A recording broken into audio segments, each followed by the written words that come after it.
Ils avaient dit que j'avais eu de la chance. Chanceux d'être parmi les rares qui avaient obtenu le remède à temps. Chanceux d'avoir encore un cerveau fonctionnel, un cœur battant. Heureusement que ma peau n'avait pas commencé à se décoller. Que faire maintenant?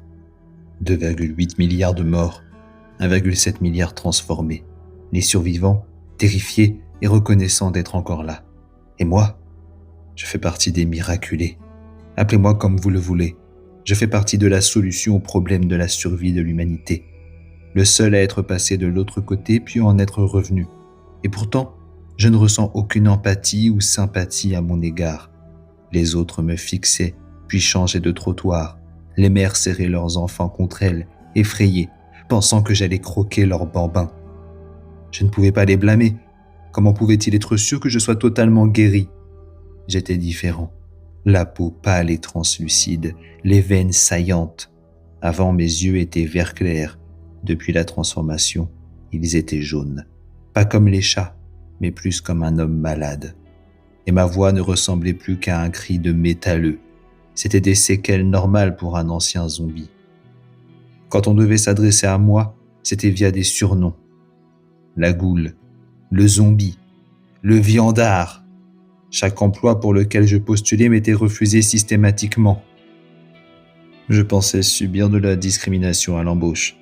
Même si je n'avais jamais mordu personne, le vaccin m'avait été administré avant de pouvoir y penser. La thérapie n'avait pas été très efficace.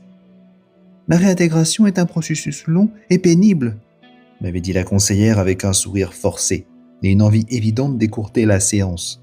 Les réunions de groupe étaient les pires. Un cercle d'ex-zombies, tous essayant de prétendre que la vie allait pour le mieux. J'avais essayé. Après une catastrophe qui avait failli faire disparaître l'humanité, j'avais besoin de me rapprocher de mes semblables, faire du bénévolat dans les souks populaires, aider à construire des centres de réfugiés.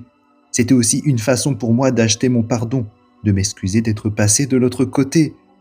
Même si ce n'était pas ma faute, je me sentais coupable.